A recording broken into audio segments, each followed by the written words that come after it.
మీరు ఓడిపోయిన చోటే మళ్ళీ గెలుస్తారు. మీరు ఆపేసిన చోటే మళ్ళీ మీరే మొదలెడతారు. ఎక్కడైతే మీకు అవమానం జరిగిందో అక్కడే మీకు సమ్మానం కూడా జరుగుతుంది. ఈ మాటలు నేను చెప్పినవి కాదు.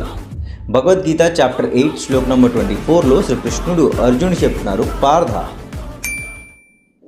ఏ మనిషి అయితే దేవుడి గురించి తెలుసుకుంటాడో, బ్రహ్మ గురించి తెలుసుకుంటాడో, చచ్చిపోయిన తర్వాత వాళ్ళ దగ్గరికి వెళ్ళాలనుకుంటాడు. నిజంగా ఒక మనిషి అలాగ వెళ్ళాలనుకుంటే, ఎవరైతే సూర్యుడు ఉన్నప్పుడు చచ్చిపోతాడో వాడు బ్రహ్మ దగ్గరికి వెళ్తాడు. ఎవరైతే సూర్యుడు ఉత్తరం వైపు ఉన్నప్పుడు చచ్చిపోతాడో వాళ్ళు కూడా బ్రహ్మ దగ్గరికి వెళ్తారు. ఎవరైతే మూన్ హాఫ్ బ్రైట్నెస్ ఉన్నప్పుడు చచ్చిపోతారో వాళ్ళు కూడా బ్రహ్మ దగ్గరికి వెళ్తారు. ఇక్కడ కృష్ణుడు చచ్చిపోవడం గురించి ఎందుకు చెప్తున్నారు? ఎందుకంటే కృష్ణుడు మనకి ఒక మాట తెలియచేయాలనుకుంటున్నారు. బతకడం అనేది టెంపరరీ, చచ్చిపోవడం అనేది ఒక నిజం. ఎలాగో మనందరం చచ్చిపోతున్నాం కాబట్టి ఈ జీవితంలో, ఈ జన్మంలో మనం ఎలాగ బతికేం అది అందరూ గుర్తుంచుకోవాలి. మిమ్మల్ని ఒక ఓడిపోయినోడిలాగా గుర్తుంచుకోవాలా, లేకపోతే ప్రయత్నిస్తూ గెలిచినోడిలాగా గుర్తుపెట్టుకోవాలా?